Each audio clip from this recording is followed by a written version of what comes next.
Good evening, everyone, and welcome to another edition of Every Movie Has a Lesson. My name is Don Shanahan, and I'm the writer of EveryMovieHasALesson.com. I write movie reviews with a teacher's eye in mind because, in my opinion, every movie can teach a lesson. This is my movie classroom series where I kind of go through a little, micro-sized version of my written reviews and talk about the lessons. So let's talk about a movie with very many shades of gray being a spy novel. And that film is A Most Wanted Man. For those of you who've probably seen at least a headline or two of this movie, this is the final starring role of Philip Seymour Hoffman, and as a film critic and a guy who likes to write about this sort of thing, this was definitely my chance to kind of say goodbye to Philip Seymour Hoffman. He's as most of you know, and hopefully you can respect, he's an extremely good character actor for 1,000 years. I guess not 1,000 years, but enough where the man is extremely talented, and we lost him very much at the top of his game. This is a nice way for him to go out. He definitely shows a different side to himself in terms of a restrained version of him, of what we've seen. I mean, don't get me wrong, he could be a quiet menace when necessary, but even when he's trying to be kind of a quiet menace or a villain role, you can see that sparkle in the back of his eye that he's still up to, the shenanigans that make him Dusty from Twister. So, in A Most Wanted Man, we have a kind of a John Le Carre spy novel here, and he kind of plays a kind of down and out, more schlub of a man who doesn't react and emote very much. Very much kind of the European style of filmmaking, which is kind of where some of this is going. A Most Wanted Man was directed by Anton Corbijn, and he directed The American a few years ago, I want to say about 4 years ago, with George Clooney. An equally kind of foreign film, kind of slow-boil thriller where, you have a guy like George Clooney kind of shedding the Hollywood skin to kind of do a small, introspective, minimalistic role, and that's kind of what's going on here, only the source material is a lot better. The whole John Le Carre modern spy novel going on here. It's a very post 9/11 story filmed and set in Hamburg, Germany, which, involving real history, was the staging area for the terrorist cell that planned the 9/11 attack. So, the story we have here is a deserting Chechen refugee who seeks to kind of come to Hamburg to kind of settle affairs. Now, we don't know if those affairs are good or bad, or at least that's the investigation that kind of involves Philip Seymour Hoffman's main character, but we have a nice little cast here with Rachel McAdams, Willem Dafoe, some fine German actors involved with Daniel Brühl and Nina Hoss, and it's a good little group. This is a nice little thriller. It definitely counts as being a little bit slow, a little bit methodical, definitely the slow burn. John Le Carre will tell you his spy novels don't play like Jason Bourne and James Bond, where it's not about the explosions, it's about the intelligence area and the investigation of it all, and the brains that go into this more than the excitement that goes into this. Kind of like the way Indiana Jones isn't really archaeology. James Bond really isn't the spy gig, and that's kind of what we have here. This is a nice adaptation of a Le Carre novel. It's a nice, good little thriller that kind of soaks you in. It's not for everyone. I have to admit that with its tone, it can be a little slow, be a little, like I said, a little minimalistic, and maybe for some people who are expecting Jason Bourne and James Bond, that's a little bland. I can see past that. I like a good thinking thriller. This definitely fits along that line, and just a nice, solid, kind of introspective performance from Philip Seymour Hoffman. It's a nice note to end kind of his starring career on. I know we'll see him some more in the Hunger Games later on, but this is a nice way that I will choose to remember the guy. The movie itself, let me kind of give it a score. This is a 4 out of 5 for me. It's a nice, solid thriller. Alright, let's get to the lessons.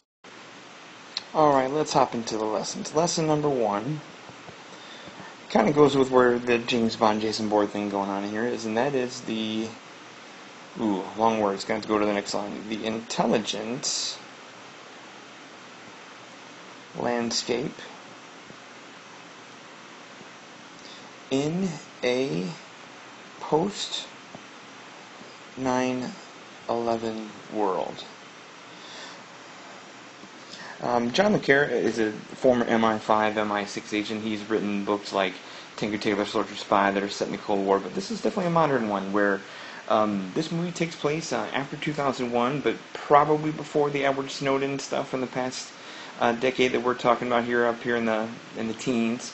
But you'll see that the technology has changed a ton, obviously, between old spying and new spying, but the bureaucracy and oversight has definitely changed with what these guys can check, what they can go after, why they're going after what they're going after in terms of spying on one side or another.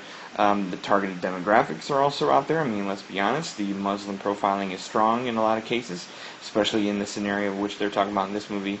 But the importance, that's the biggest piece to Lesson 1 is the importance of human resources.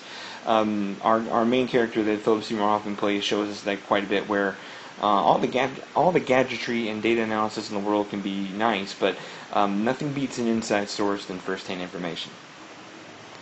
Lesson number 2 kind of dives into some of that sketchy bureaucracy, and that is difficulties between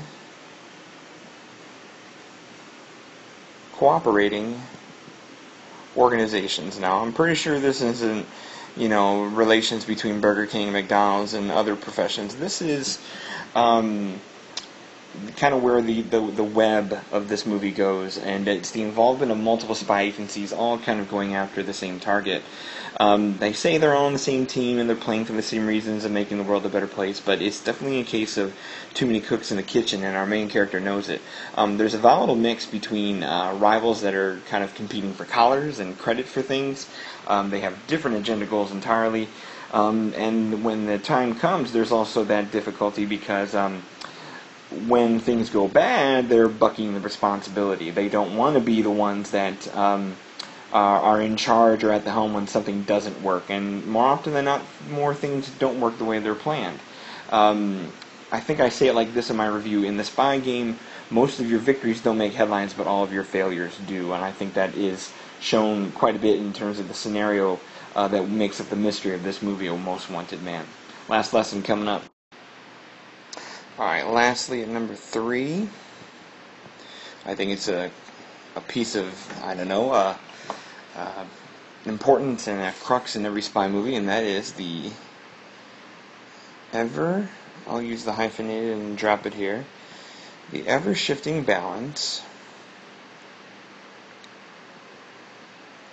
between trust and distrust.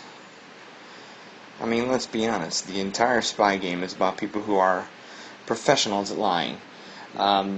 There's this. I call this kind of the moral bottom line of the film.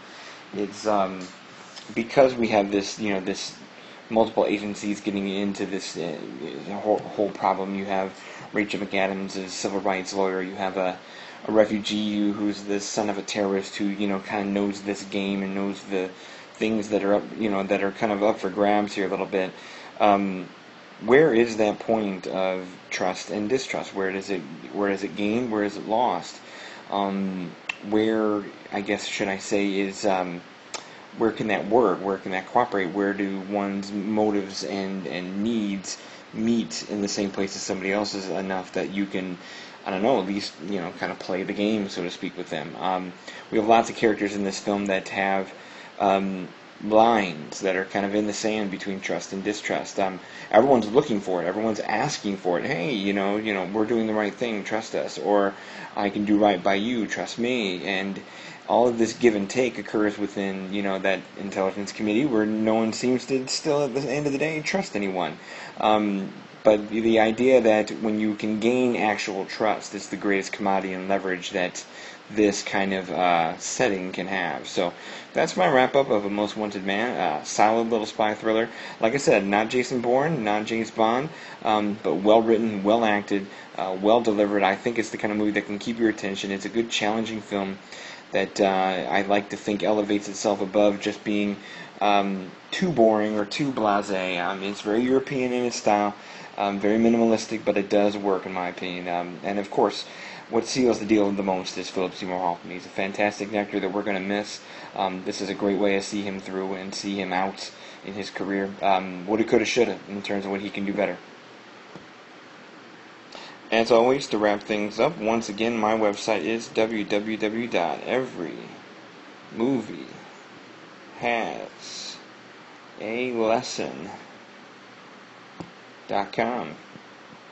Check out my full review of A Most Wanted Man. Stay tuned through the month of August. Like I said, hopefully we can find a few things that are worth reviewing. At the same time, we'll have a fall preview coming your way for September and October. And more than anything, thank you for listening and thank you for watching this movie classroom video. I always appreciate it. Have a good night.